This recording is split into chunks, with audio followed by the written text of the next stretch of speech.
வணக்கம் எல்லா தமிழ் சொந்தங்களுக்கும் வணக்கம். இன்றைக்கு பிரிண்டன் மாநகரத்தில் நடைபெற்ற பாரிய தீ விபத்தில் 6 பேர் கருகி இறந்திருக்கிறார்கள். அதில் முதலே 5 பேர் தான் அதில் கருகி இறந்தவர்களை நினைத்து கொண்டு ஒரு சிசு, அந்த சிசுவை காப்பாற்றலாம் என்று சொல்லி போனவர்கள், ஆனால் காப்பாற்ற இயலாம போயிட்டது. ஏன்னு செஞ்சேன்னா, அந்த சிசுவை ஆப்ரேஷன் செய்து எடுக்கக்கிடையில் அந்த குழந்தை இறந்து விட்டது. எல்லாமே சேர்த்து 6 பேர் அதில் அதே இடத்துல கருகி இறந்திருக்கிறார்கள். இதில் 2வது மாடியிலிருந்து 4 பேர் குதித்து தப்பினார்கள். அதில் கடைசி தளத்தில் இருந்தவர்கள் 2 பேர் அவர்கள் தப்பிட்டார்கள். மிகுதி 12 பேரில் அதில் 12 பேரில் 6 பேர் அதிலேயே இறந்து விட்டார்கள். மற்றவர்கள் குதித்து தப்பி இருக்கிறார்கள். இதில் ஒரு குழந்தையை காணவில்லை, அதை தேடிக்கொண்டிருக்கின்றார்கள். இப்பவும் மீட்பு பணி நடைபெற்று கொண்டிருக்கின்றது. தீயணைப்பு வீரர்கள் அணைத்து கூட அது அணைய மாட்டேன் என்றிருக்கின்றது. அதே கட்டத்தில் இந்த வீட்டுக்குள் இருந்த டாக்குமெண்ட்ஸ், அவர்களுடைய விசா பத்திரங்கள், உடுப்புகள், ஷூக்கள், அவர்கள் பாவித்த பொருட்கள்,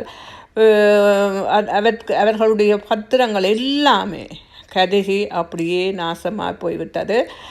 அதோடு என்னென்னு சொல்லிச்சுன்னா, இந்த தீ விபத்து என்பது கனடாவில் திடீரென்று நடைபெறும். ஏன்னு சொன்னால் தற்செயலாக நாங்கள் ஹேண்டில் உயர்த்தி வச்சு மறந்துட்டோம் என்றால், இல்லை என்று சொல்லி சொன்னால் எண்ணெய் சில நேரங்கள் வடை சுடும்போது அல்லது வேறு எதுவும் பலகாரங்கள் சுடும்போது எண்ணெய் என்ன செய்யுமென்றால் அது படக்கன பத்திடும், அதிலே நிற்கணும்.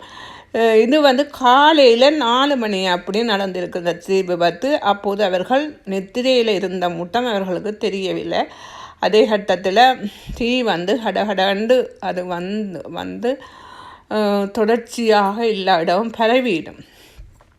ஏனென்று சொன்னால், இந்த வீடுகள் பார்க்கும்போது நல்ல பொம்மை வீடுகளாக, அழகான வீடுகளாக இருக்கும்.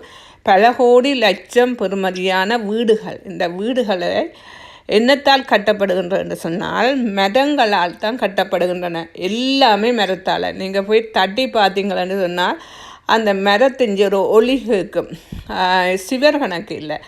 ஆனால் இந்த வீடுகள் ஆனால் கோடிக்கணக்கில் போய்கொண்டிருக்கின்றன.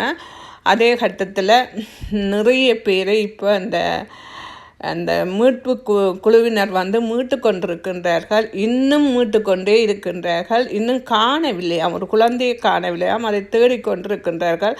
நன்றி, வணக்கம்.